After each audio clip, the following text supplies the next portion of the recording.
So we had a really nice stay in DC at a row house, and now we are doing a resupply.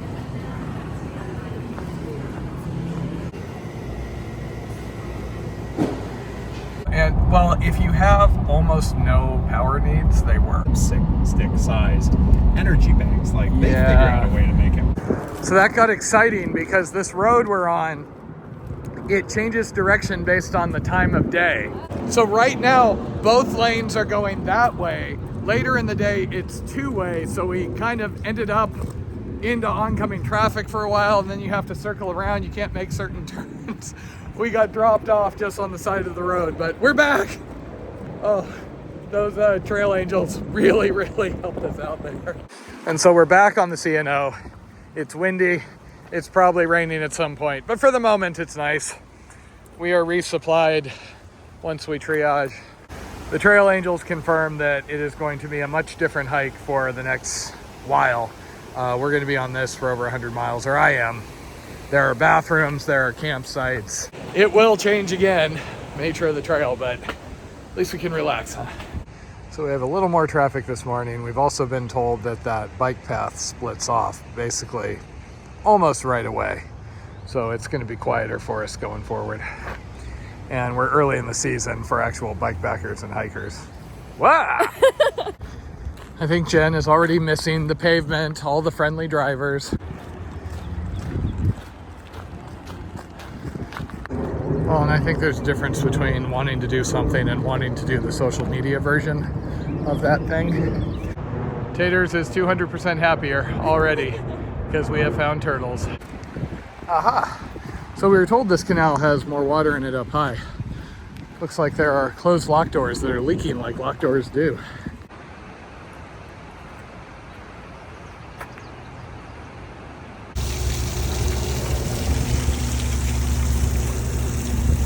We're just laughing about how this doesn't feel very American Discovery Trail like. Need some more roads, small shoulders. This is pretty. Yeah, this ain't too bad. So they do have little cabins like this that you can rent, though they're expensive, and I think you have to have it ahead of time further than we'll have. So I only found out about the Lock House program right before we got here. Otherwise, I would have tried to arrange it so Jen and I could have stayed right before you leave. Oh well. Things are ripping. Whoa! Suddenly Taters doesn't want to paddle this river. Well, that is slightly terrifying. I'm picturing the coffee and Danish yes please hitting that.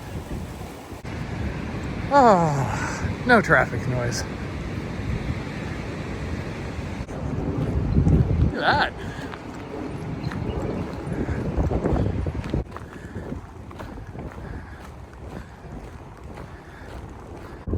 There's a subreddit I follow called Scary Signs, and I could actually submit this. I have been enjoying aspects of every single day out here, but the level of stress has gone so far down, knowing I have a clean run and easy campsites ahead. Second waterfall of the day, if you count that Little Falls Dam. Matt says it's a drainage ditch, but hey, stuff like this in Orange County makes for a very popular hiking destination.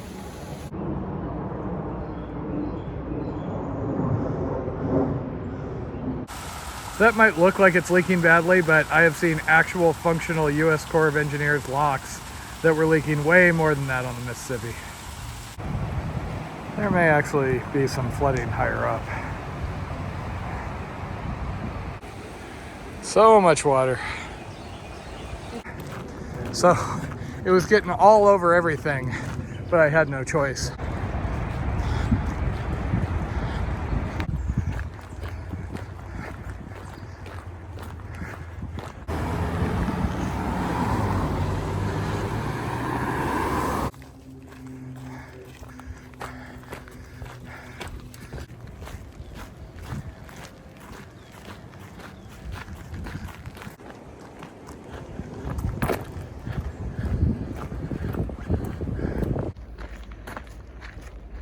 This section is really nice. Is this still the canal to our right? It opened up and got all clear.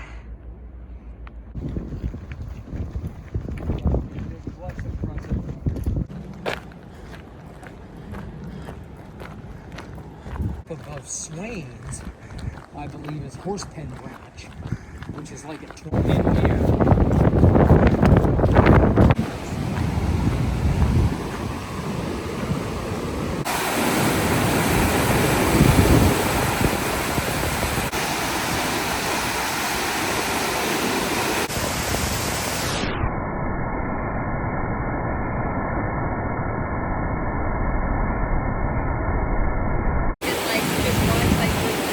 Daily Show style. This is it, your moment of zen.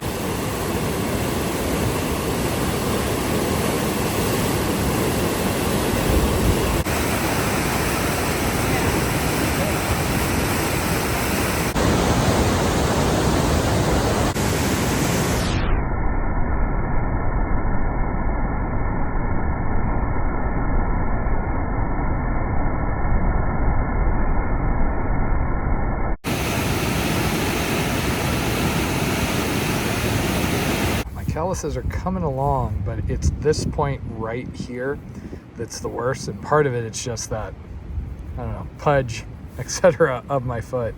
I actually ended up with a blister the other night, and that's kind of the remains of it. I drained it in the upward direction. So we have been having all sorts of fun here. There's two guys with little river kayaks out there who are about to go through some of the channels with the water raging like this. We didn't have 12 more miles to do. Taters would be tempted to watch them die, as she was just saying. I really want to watch them. That's amazing. I'm jealous and scared. You misspelled suicidal. Yeah. The funny thing is there was a Swiftwater rescue group that was here about like 30 minutes ago, and they might be needed. So.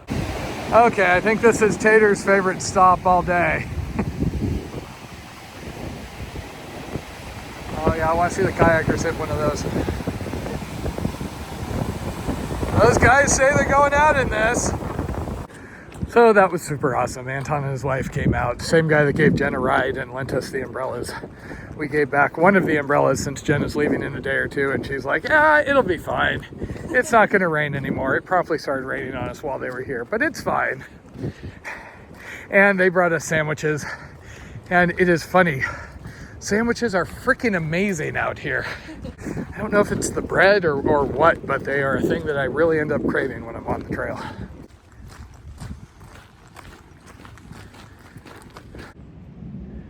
And more turtles for Taters. Yay. Once again, just minding my own business, making friendly conversation, and I appear to have broken Taters. Don't fall into the canal. I didn't even say anything.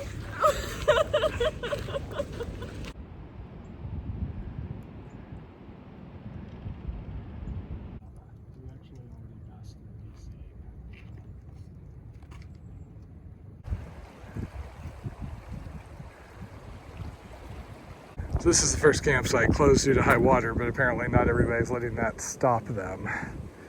The parking lot wells are closed.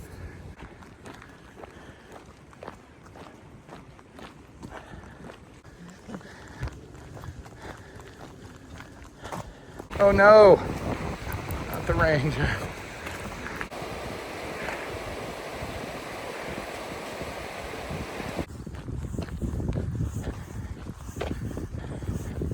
Information's sake.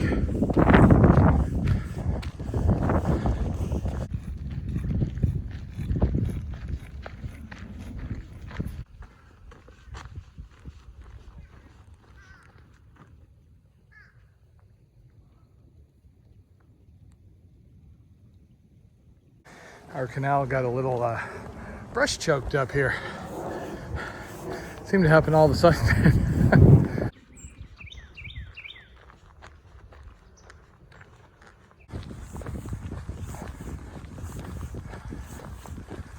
I am limping along in pain, and Taters is walking at her tater space.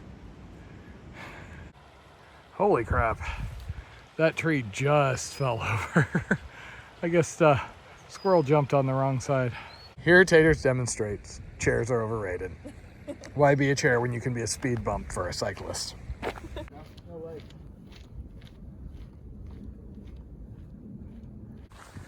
Okay, that was a very long, very painful day, at least for me. 23 miles, and my feet have been hurting me the entire day. But this is our bike and hike accessible campsite. Nobody is here. There's a fire pit, which if anybody dares to look at, taters will yell at them. The good news is from here, this is kind of the norm where there are more campsites along the way. So we don't have to go as far each time. We almost stopped a ways back there. There was, it wasn't an official site. It was off to the side of the trail though, and it would have been fine. It's a day use park bench away from a road. But I tend to get stubborn and I want to make sure we get as much as we can while Taters is here. And she seemed to take offense to some transient folks who were camped in a bad spot, is what it is.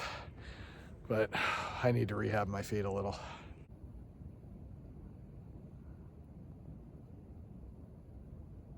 So we can't see it too well, but after Grand Falls, the river has widened out and calmed down quite a bit. It's still moving, but giving us kind of Mississippi vibes.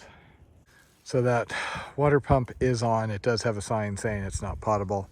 In my experience, that basically means that the Park Service isn't testing it, so they just say it's non-potable for liability reasons.